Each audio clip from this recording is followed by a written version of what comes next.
मैं Virendra Pandey, department of education, Veer Kunwar Singh university Ara. अभी पिछली कक्षा में हमने शिक्षा के उद्देश्य को प्रभावित करने वाले कारक एवं शिक्षा के उद्देश्य के बारे में विस्तार से चर्चा किया है। अब इस कक्षा में विभिन्न विद्वानों द्वारा शिक्षा की दी गई परिभाषा भारतीय दृष्टिकोण से एवं पाश्चात्य दृष्टिकोण से दोनों की चर्चा करेंगे। तो सबसे पहले हम भारतीय दृष्टिकोण से शिक्षा की परिभाषा की चर्चा करेंगे। शिक्षा की परिभाषा।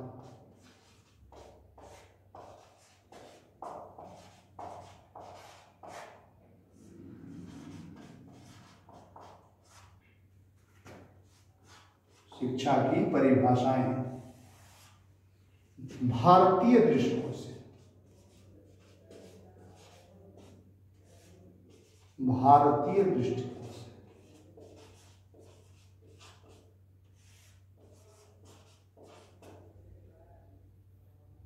और दूसरा है पाश्चात्य दृष्टिकोण से।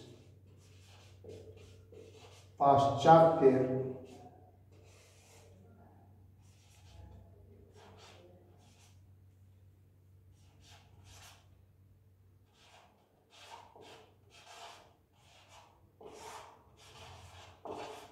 दृष्टिकोण से।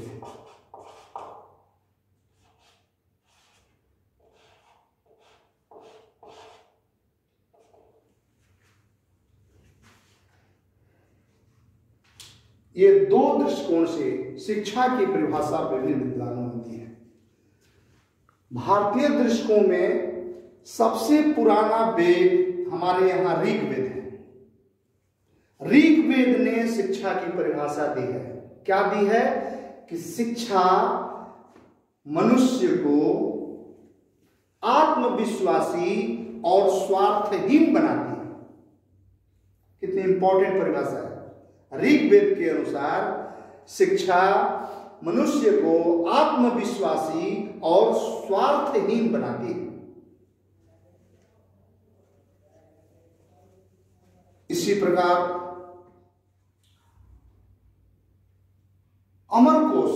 अमरकोश ने भी शिक्षा की परिभाषा दी है। अमरकोश ने शिक्षा की परिभाषा दी है कि शिक्षा 6 वेदांगों, 6 वेदांग हैं। कौन कौन? शिक्षा, कल्प, व्याकरण, निरुक्त, ज्योतिष और छंद, 6 हुए। में से एक है शिक्षा। क्या है? शिक्षा 6 वेदांगों में से एक है। अर्थात 6 वेदांग कौन कौन है? शिक्षा, कल्प, व्याकरण, निरुक्त, ज्योतिष और छंद। इन 6 वेदांगों में से एक है। यजुर्वेद ने भी, ऋग्वेद की हमने चर्चा जो किया, यजुर्वेद ने भी शिक्षा की परिभाषा दिया है कि विद्या से अमरत्व की प्राप्ति होती है। विद्या से अमरत्व, आदमी अमर हो जाता है, अमरत्व की प्राप्ति होती है। महाभारत ने भी शिक्षा की परिभाषा दिया है और महाभारत के अनुसार शिक्षा को चक्षुवत माना गया है। चक्षुवत, जो दिखता है, चक्षु दृष्टि, चक्षुवत माना गया है। हमारे प्रसिद्ध दार्शनिक शंकराचार्य, उन्होंने शिक्षा को परिभाषित किया है। उनके अनुसार, शंकराचार्य के अनुसार, शिक्षा स्वयं को जानना है। स्वयं को जानना है। इस प्रकार महात्मा गांधी बहुत बड़े दार्शनिक वो भी थे, समाज सेवी थे। महात्मा गांधी ने भी शिक्षा की परिभाषा दिया है। महात्मा गांधी के अनुसार शिक्षा बालक तथा मनुष्य के आत्मा में निहित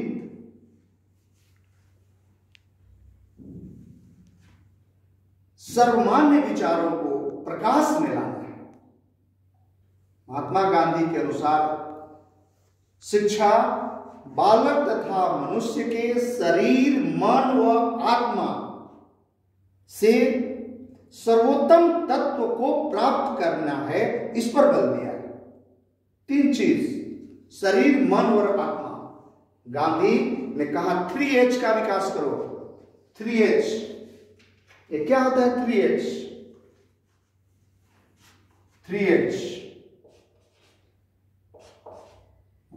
1H का मतलब हेड, दूसरा H है हार्ट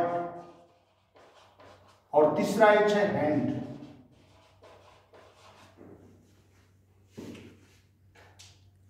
गांधी के अनुसार हेड, हार्ट और हैंड का विकास करना, शरीर, मन और आत्मा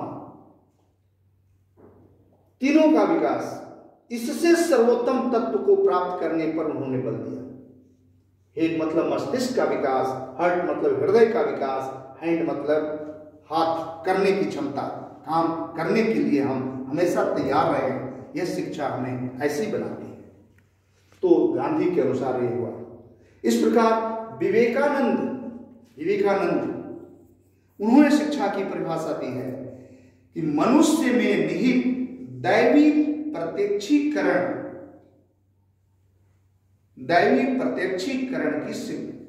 का प्रतीक है शिक्षा। शिक्षा क्या है? शिक्षा मनुष्य में निहित दैवी प्रत्यक्षीकरण का प्रतीक है। जो दैवी शक्तियां निहित होती है मनुष्य में, वो शक्तियां प्रत्यक्ष हो जाती है शिक्षा के द्वारा। तो ये विवेकानंद ने ऐसी परिभाषा दी है। महर्षि अरविंद ने भी शिक्षा की परिभाषा दिया है कि शिक्षा का अर्थ मनुष्य के मस्तिष्क में विद्यमान सर्वमान्य विचारों को प्रकट करना है। महर्षि अरविंद ने भी शिक्षा को एक परिभाषा दिया है।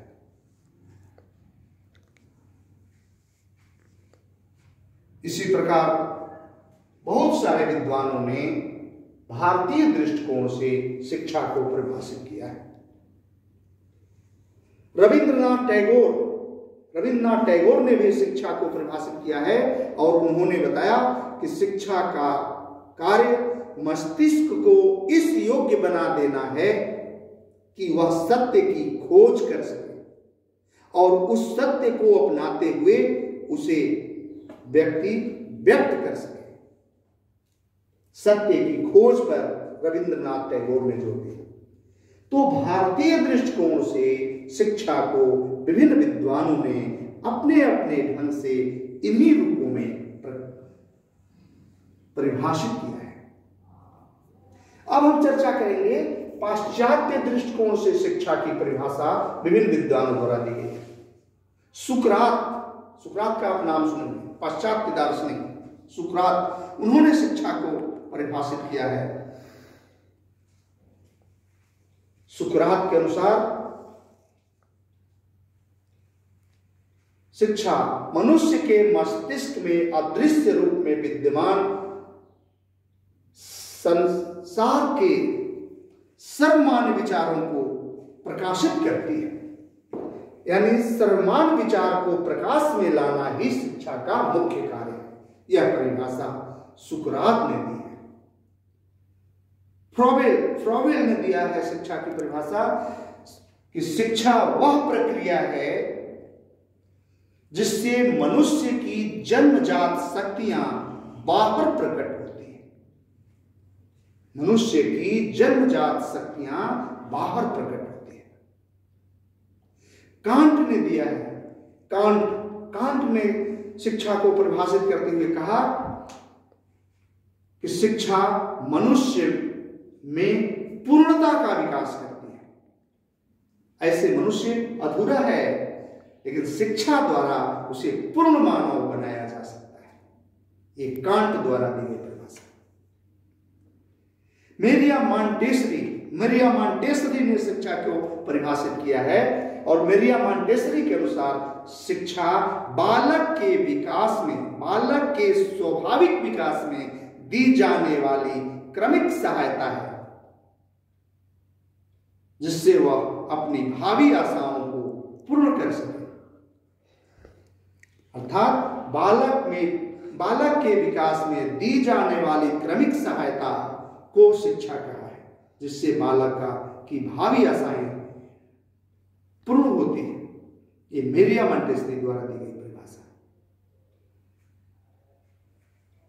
अरस्तु, एरिस्टोटल जिसको हम कहते हैं, अरस्तु ने भी शिक्षा की परिभाषा दिया है और उन्होंने कहा कि स्वस्थ शरीर में स्वस्थ मस्तिष्क का निर्माण ही शिक्षा है। Healthy mind in healthy body. इसी प्रकार बहुत सारे विद्वान, आपका रूसो भी पाश्चात्य दार्शनिक है, उन्होंने भी शिक्षा को परिभाषित किया है कि शिक्षा के द्वारा, रूसो के अनुसार सच्ची शिक्षा वह है जो व्यक्ति के अंदर से प्रस्फुटित होती है। ये रूसो द्वारा दी गई परिभाषा है। तो शिक्षा पर बहुत सारी चर्चाओं को करने के बाद, इसकी प्रकृति को स्पष्ट करने के बाद, इसको शिक्षा के उद्देश्य को प्रभावित करने वाले कारकों के पश्चात, शिक्षा के उद्देश्य निर्धारण के पश्चात, सारी बातों को जोड़ते हुए हम इस बिंदु पर पहुंचे कि विभिन्न विद्वानों ने शिक्षा को किस रूप में परिभाषित किया। भारतीय दृष्टिकोण से विभिन्न विद्वानों ने किस रूप में शिक्षा को परिभाषित किया और पाश्चात्य दृष्टिकोण से विभिन्न विद्वानों ने शिक्षा को किस रूप में परिभाषित किया, जिसकी चर्चा हम लोगों ने की। तो शिक्षा एक ऐसी प्रक्रिया है जो व्यक्ति को ताकतवर बनाती है, व्यक्ति को प्रकाशमान बनाती है, व्यक्ति का सर्वांगीण विकास करती है। अब हम चर्चा करते हैं कि हमारे यहां शुरू से ही प्रचलित है कि शिक्षा ग्रहण जो हम करते हैं तो हमारा किस रूप में शिक्षा ग्रहण करने की प्रक्रिया शुरू होनी चाहिए। कहा गया है कि प्रातः काल उठी कै रघुनाथा, मातु पिता गुरु नावहि माथा। सुबह उठकर हमें क्या करना चाहिए? सुबह उठकर हमें माता, पिता और गुरु को प्रणाम करना चाहिए। तीनों ये हमारे साक्षात देवता हैं। माता, पिता और गुरु। माता जन्म देती है और जन्म देने के पश्चात ही माता से बहुत सारी शिक्षाएं बालक ग्रहण करने लग जाता है। पिता से बहुत सारी शिक्षाएं, पिता हमारी रक्षा करते हैं, हमारे खान पान की व्यवस्था करते हैं, तो और उनके द्वारा भी हम बहुत सारी शिक्षाएं ग्रहण करते हैं। गुरु के द्वारा। ये तीनों ऐसे धरती के साक्षात देवता हैं जो बालक का हमेशा भला चाहते हैं। और गुरु को दंडवत कैसे करना चाहिए? दंडवत होकर के पहले हमारी परंपरा थी, हम सीधे गुरु के चरणों में नतमस्तक हो जाते थे। नतमस्तक होने से गुरु के अंगूठे में हमारा सिर टच करता था और गुरु के अंगूठे से सिर को टच करने पर, छू जाने पर ऐसा प्रतीत होता था कि गुरु में विद्यमान समस्त शक्तियां पूरे शरीर से, मस्तिष्क से प्रवाहित होते हुए, पूरा शरीर होते हुए उस अंगूठे के माध्यम से शिष्य के पूरे शरीर में पहुंच जाती थी। और शिष्य पहले कहीं भी अपने गुरु के नाम के साथ अपना नाम जोड़ा करता था। ये पहचान है हमारे भारत देश की परंपरा की। तो प्रातः काल उठिके रघुनाथा, मातु पिता गुरु नावहि माथा। इस तरह से हमारी शैक्षिक प्रक्रिया शुरू हो तो बालक निश्चय ही अच्छा से अच्छा ज्ञान, अच्छी से अच्छी शिक्षा प्राप्त करेगा। साथ ही यह भी कहा गया है, गुरुर् ब्रह्मा गुरुर् विष्णु गुरुर्देव महेश्वर गुरु साक्षात परब्रह्म तस्मै श्री गुरुवे नमः। गुरु को ही ब्रह्मा माना गया है, गुरु को ही विष्णु माना गया है और गुरु को ही शंकर माना गया है। गुरु को इन तीनों से ऊपर पार ब्रह्म भी माना गया है। इतनी बड़ी शक्ति। यह भी कहा, सुने होंगे आप कि गुरु गोविंद दो खड़े काके लागू पाए, बलिहारी गुरु आपने गोविंद दियो बताया। ईश्वर भी आकर खड़े होते हैं और गुरु खड़े होते हैं तो पहले हमें गुरु को प्रणाम करना चाहिए, क्योंकि गुरु ने ही वह ज्ञान दिया है कि ये ईश्वर है। उन्होंने ईश्वर की पहचान कराई है, नहीं तो हम नहीं जानते ईश्वर को। तो गुरु महान हो जाता है, क्योंकि गुरु रास्ता बताता है, गुरु मार्गदर्शक है, गुरु प्रेरणा प्रदान करता है, प्रोत्साहन प्रदान करता है। और गुरु शिष्य से फीस की चिंता नहीं करता। आज पहले फीस का निर्धारण हो जाता है, इतना फीस दोगे तो पढ़ाएंगे। ऐसा हमारे राष्ट्र की परंपरा में नहीं है। हमारे राष्ट्र की परंपरा में है गुरु दक्षिणा शब्द का प्रयोग हुआ है। गुरु दक्षिणा, गुरु दक्षिणा वह भी शिष्य द्वारा अपने खुशी खुशी पूर्वक गुरु ज्ञान लेने के पश्चात प्रदान की जाती है। गुरु के दबाव में आकर नहीं, शिष्य खुद ही आतुर हो जाता है। गुरु से प्रेरणा पाकर इतना उसको आत्मविश्वास बढ़ जाता है कि वह गुरु को स्वेच्छा से कुछ देना चाहता है।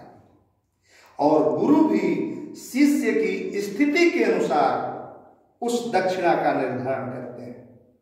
ये नहीं कि जबरदस्ती ये दे दो, ये दे दो।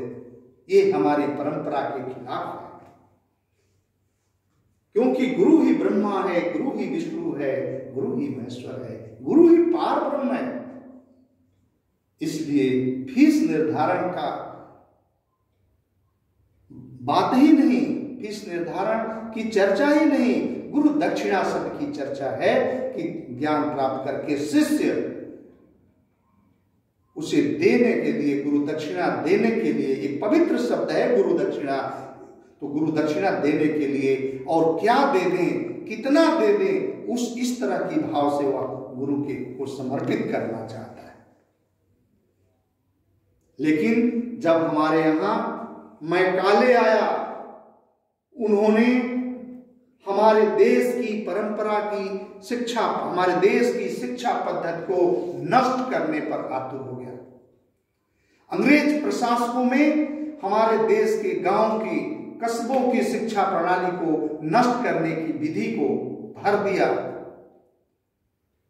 हमारे गांव में अच्छे अच्छे कारीगर होते थे, अच्छी से अच्छी बढ़ईगिरी, जो लकड़ी की सुंदर सुंदर वस्तुएं, काम वाली वस्तुएं कारीगर अपने कारीगर के बल पर बनाता था।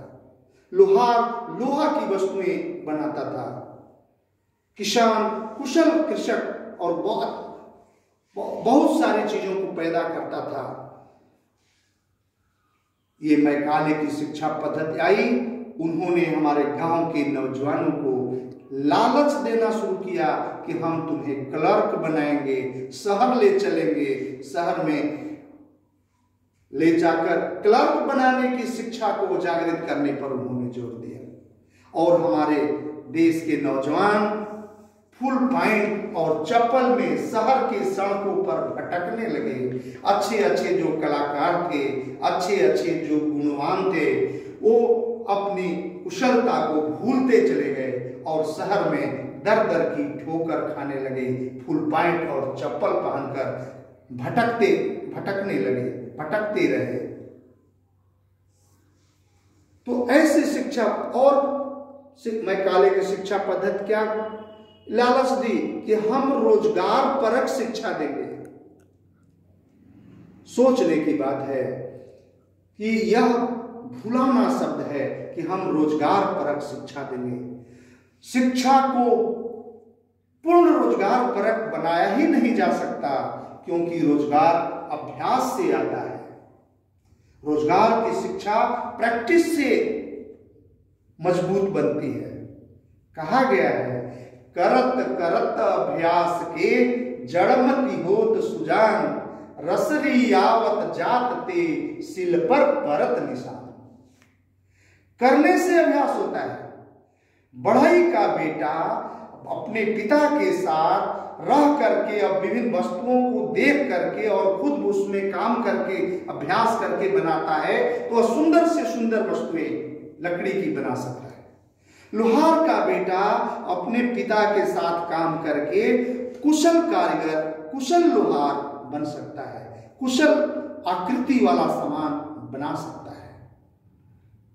इसी तरह एक कृषक का बेटा अपने पिता के साथ खेतों में काम करके अच्छा से अच्छा किसान बन सकता है, जो कि एक किसान से, ये कृषि से ग्रेजुएट करने वाला विद्यार्थी बालक नहीं बन सकता। किसान को के बच्चे को ग्रेजुएट कृषि की शिक्षा देने की अपेक्षा बेहतर है कि उसे खेतों में किसानों के साथ काम में लगाया जाए, जिससे वो अच्छा से अच्छा हुनर सीख सकता है और अच्छा से अच्छा हुनर सीख करके अच्छा कृषक, अच्छी उत्पादन क्षमता देने वाला कृषक बन सकता है। इसी तरह एक बिजनेसमैन का बेटा, एक व्यापारी का बेटा, अगर व्यापारी सोचता है कि हम इसको कॉमर्स की शिक्षा दे देंगे तो हमारा पूरा कारोबार संभाल लेगा, हम उसको बीबीए एमबीए की शिक्षा दे देंगे तो पूरा कारोबार संभाल लेगा, ऐसा नहीं है। क्योंकि अगर वो केवल कॉमर्स से बीबीए या एमबीए की शिक्षा देकर उसको कारोबार अपना सौंप दिया और अपने वहां से हट गया, तो कुछ ही दिनों में उसके कारोबार की भट्ठा बैठ जाएगी। इसलिए यह आवश्यक है कि अपने बच्चे को ये सब शिक्षा भले देना भी चाहे तो अपने साथ रह करके व्यापार की कला को सिखावे, साथ व्यापार में बढ़ावा देने के लिए उन्हें अपने साथ रखना होगा। और जब वो साथ साथ रहेगा, विभिन्न प्रकार की कलाओं को, व्यापार की कलाओं को सीखेगा, तब उसका व्यवसाय फलेगा फूलेगा। तब उस पर बीबीए की डिग्री, एमबीए की डिग्री, कॉमर्स की डिग्री और कारगर हो सकती है। लेकिन हम बिना अभ्यास के, बिना उसके साथ लिए, बिना उसके अभ्यास कराए हम चाहे कि उसको कारोबार सौंप दें तो वह उसको विस्तारित नहीं कर सकता है, बल्कि उस कारोबार को बंद होने की संभावना प्रबल हो जाती है। इसलिए इन सभी बिंदुओं पर हमें जोर देने की जरूरत है। इसलिए शिक्षा पर सबसे एक महत्वपूर्ण चीज और यह भी है कि शिक्षा बाहर से तो थोपी नहीं जाती। बालक के अंदर सभी शक्तियां विद्यमान हैं, तो सभी शक्तियों को प्रकट कैसे करें, इसके लिए विवेकानंद ने कहा है कि बालक को पढ़ाने की जरूरत नहीं, वो खुद पढ़ लेगा। बालक को आवश्यक है यह सिखाना कि वह अपने मस्तिष्क को एकाग्र कैसे करे, कंसंट्रेशन कैसे सीखे। बालक को एकाग्रता की पाठ पढ़ाना बहुत ही आवश्यक है, क्योंकि हम देखते हैं कि जब ही हम अपने मस्तिष्क को एकाग्र करने की कोशिश करते हैं तो हम बहुत सारी चीजें, अनावश्यक चीजें उस पर अपना आवरण डालने लगती है, उस पर अपनी घेरा डालने लगती है और हमारा मस्तिष्क इधर उधर भटकने लगता है। और जब मस्तिष्क इधर उधर भटकने लगेगा तो हम बिना मस्तिष्क को एकाग्र किए अच्छी से अच्छी शिक्षा को ग्रहण नहीं कर पाएंगे, अच्छी से अच्छी चीज को सीख नहीं पाएंगे। इसलिए बालक को यह ज्यादा जरूरी है कि यह सिखाया जाए कि वह अपने मस्तिष्क को एकाग्र करना सीखे, और एकाग्र करना जब सीख जाएगा तो वह पढ़ना सीख जाएगा, अच्छी अच्छी चीजों को ग्रहण करना सीख जाएगा। तो एकाग्रता का पाठ पढ़ाना बालक को अत्यावश्यक है। इस प्रकार विभिन्न बिंदुओं पर हम लोगों ने चर्चा की। शुरू से कई कक्षाओं में हम लोगों ने चर्चा किए कि शिक्षा क्या है, शिक्षा का संकुचित अर्थ और व्यापक अर्थ क्या है, शिक्षा कितने तरह की है, रूप क्या है शिक्षा के, औपचारिक शिक्षा, अनौपचारिक शिक्षा, आनुषंगिक शिक्षा क्या है, शिक्षा की प्रकृति क्या है, इस पर भी हम लोगों ने चर्चा किया। और शिक्षा के उद्देश्य क्या है, उद्देश्य को प्रभावित करने वाले कारक क्या हैं, शिक्षा की विभिन्न परिभाषाएं क्या है, इन सारे निचोड़ के बाद हम ये मुख्य रूप से कहना चाहेंगे कि शिक्षा के 3 अर्थ बताए गए हैं। शिक्षा के 3 अर्थ। पहला अर्थ है विकास, दूसरा अर्थ है व्यवस्था, और तीसरा अर्थ है अनुशासन। ये 3 अर्थ, विकास, व्यवस्था और अनुशासन। विकास से क्या तात्पर्य है? विकास से तात्पर्य है बालक में अंतर्निहित शक्तियों का विकास। बालक जन्म से बहुत सारी जो शक्ति लेकर पैदा होता है, उस शक्तियों के लिए हमें अच्छा वातावरण, अच्छा माहौल पैदा करना, ताकि उसका स्मूथली विकास हो सके। यह है विकास, अंतर्निहित शक्तियों का विकास। व्यवस्था, व्यवस्था हमारे देश की व्यवस्था किस रूप में है? लोकतांत्रिक, साम्यवादी, साम्राज्यवादी। अगर हमारे देश की व्यवस्था लोकतांत्रिक है तो हम सबके कल्याण, सबकी शिक्षा की बात करेंगे, सबकी भलाई की बात करेंगे। और यही हमारे देश की शिक्षा व्यवस्था अगर साम्राज्यवादी हो जाएगी, तब हम शासक वर्ग की भलाई की बात करने लगेंगे। तो ये दोनों के उद्देश्यों के निर्धारण में अंतर हो जाता है। तो दूसरा है व्यवस्था, और तीसरा जो है अनुशासन। अनुशासन, अनुशासन का तात्पर्य आत्मानुशासन से है। यह नहीं कि अमुक व्यक्ति के डर से हम नियमबद्ध हो गए और अमुक व्यक्ति के जाते ही हम नियम को तोड़कर कार्य करने लगे। ये अनुशासन नहीं। वो व्यक्ति के डर हो या नहीं, डर की बात ही नहीं, हमें अपने आप आत्मानुशासन, आत्मा के द्वारा हम अपने को कंट्रोल करें। क्या अच्छा है, क्या बुरा है, क्या सद्गुण है, क्या दुर्गुण है, ये हम अपने आत्मा के द्वारा कंट्रोल करें। आत्मानुशासन, अपने आप में अनुशासित रहना, यह हमें, अर्थात शिक्षा के 3 अर्थ, विकास, व्यवस्था और अनुशासन। इन सारे बिंदुओं पर चर्चा के बाद आज इस कक्षा को हम यहीं पर विराम देते हैं। फिर हम लोग अगली कक्षा में मिलेंगे। धन्यवाद।